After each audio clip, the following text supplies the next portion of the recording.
जाजपुर जिले में तमाखु विक्रय विरुद्ध और खाद्य सुरक्षा निश्चितीकरण पर स्वास्थ्य विभाग, खाद्य सुरक्षा विभाग, drug controller, drug inspector range 1, range 2, police विभाग और अबकारी विभाग मिलित उद्यम रे पाणीकोइली, धर्मशाला, बड़चणा, चंडीखोल और महाविनायक निकटस्थ स्कूल और कॉलेज परिसर में चढ़ाऊ करा जायथिला।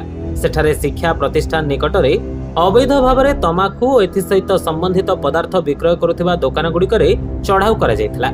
चढ़ाऊ समय विभिन्न दुकान नियम उल्लंघन पर मोट 4,800 टंका जोरिमाना आदाय होता।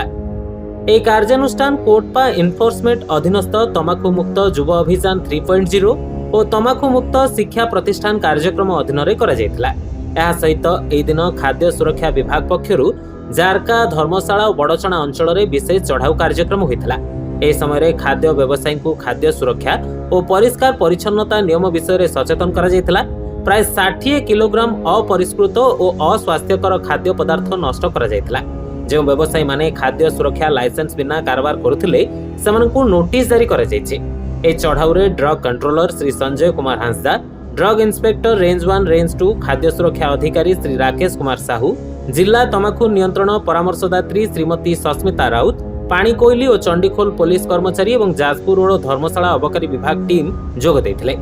जाजपुर अभिमन्यु मिश्र रिपोर्ट, लिव लाइव ओडिया।